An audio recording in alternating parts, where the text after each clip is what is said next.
Tinapay mula sa langit. A daily morning devotion with CRC family.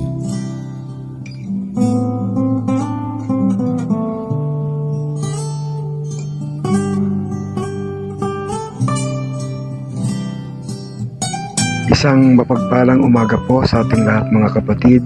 Ako po ay si Brother Lito Piramo ng CRC Antipolo. Muli, sama-sama po tayo sa umagang ito sa ating programang Tinapay Mula sa Langit, ang pang-araw-araw po na debosyon sa salita ng Diyos. Tayo po muna ay manalangin. Dakilang Diyos na makapangyarihan, salamat po sa umagang ito na muli kaming magbubulay-bulay ng inyong salita. Samahan po ninyo kami, banal na Espiritu, tulungan at turuan na lubos naming maunawaan ang mensahe nyo sa amin sa araw na ito. Ibinabalik po namin sa inyo ang pinakamataas na kapurihan. Ito po ang aming dalangin sa pangalan ng inyong anak na si Jesus. Amen. Ang tatalakayin po natin ngayong umaga ay ang aklat ng Deuteronomy chapter 7 verse 1 to 5. At ito po ay may title na The Command to Bring God's Judgment to the Canaanites and Their Culture. Ating pong basahin ang mga talata. Sabi po rito, verse 1, pagdating ninyo sa lupaing ibibigay sa inyo ni Yahweh, at kapag nasakop na ninyo ang pitong bansang nauna sa inyo roon,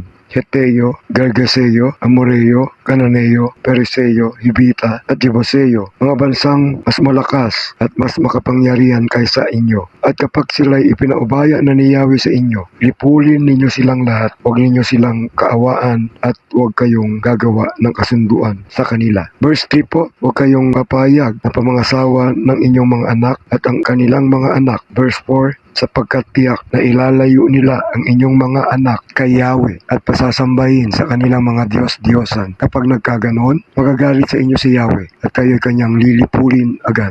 Verse 5, kaya nga, gibain ninyo ang kanilang mga altar. Pagputol-putulin ang kanilang mga sinasambang haligi. Durugin ang mga imahin ng kanilang diyosang si Asyera at sunugin ang mga Diyos-Diyosan. Ang konteksto po ng mga talatang ito, ang mga Israelita ay naghahanda upang pumasok sa lupang pangako at malinaw na utos ng Diyos ang ibinibigay patungkol sa mga bansang Kananeo. Hindi lamang ito tungkol sa pisikal na pagsakop, kundi tungkol din sa espiritual na kabanalan at pagiging tapat sa Diyos. Layunin ng utos, ang hatol sa mga Kananeo ay bunga ng kanilang pagsamba sa mga Diyos-Diyosan at masasamang gawain. Ang mga tao ng Diyos ay dapat maging banal at hiwalay mula sa makasalanang kultura. Ang una po nating tatalakayin ay ang verse 1 and 2, utos ng Diyos na manakop. Ang namumunong kapangyarihan ng Diyos, si Yahweh, ang magpapalayas sa pitong bansang mas makapangyarihan kaysa Israel. Ang tagumpay ng Israel ay nakasalalay sa kapangyarihan ng Diyos. Bilang aplikasyon po sa verse 1, sa ating espiritual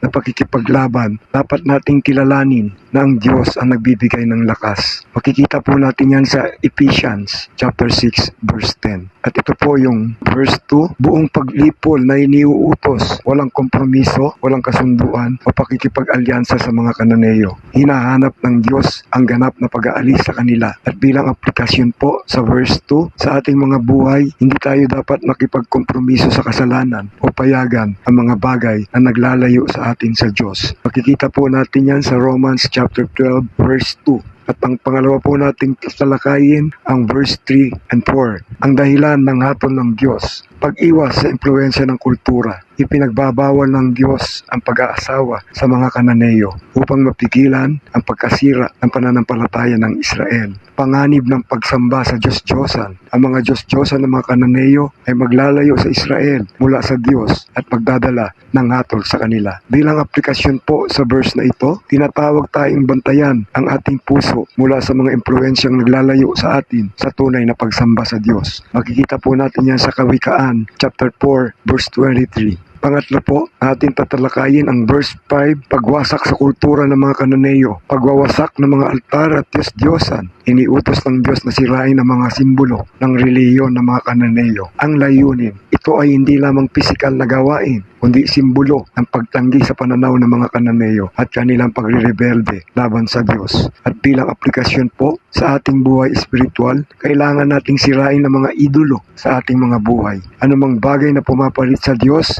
sa ating mga puso. Makikita po natin yan sa 1 John chapter 5 verse 21. Pang-apat po, panawagan sa kabanalan. pagiging hiwalay para sa Diyos. Pinapabanal ng Diyos ang kanyang bayan sa pamamagitan ng mga utos na ito. Tinatawag silang maging banal tulad niya. Makikita po natin yan sa Levitico chapter 11 verse 45. Bilang aplikasyon po, tayo ay tinawag na mamuhay ng naiiba, hindi tulad ng mga kaugalian ng mundo, kundi upang ipakita ang kaharian ng Diyos sa ating mga gawain at paniniwala. Makikita po natin yan sa unang Pedro chapter 2 verse 9. At bilang konklusyon po natin, hatol at awa ng Diyos. Ipinapakita ng talatang ito ang kabigatan ng kasalanan at kung paano iniiwas ng Diyos ang kanyang bayan mula sa idolatria at katiwalian. Sa parehong paraan, pinapakita nito ang paghuhukom at kaligtasan kay Kristo na nagliligtas sa atin mula sa kasalanan at nagpapabanal sa atin para sa kanyang sarili.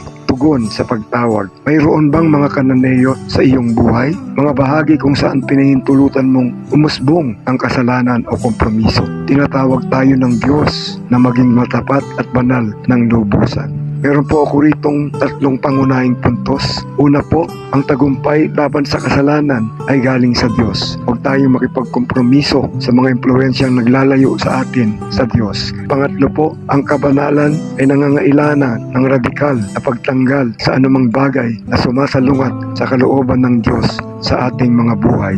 Tayo pong ay manalangin. Lord, salamat po sa iyong mensahe ngayong araw. Tunay nga po, ang katagumpayan laban sa kasalanan ay sa inyo lamang namin makakamtan at hindi dapat kami nakikipagkompromiso sa mga impluensyang maglalayo sa amin sa iyo.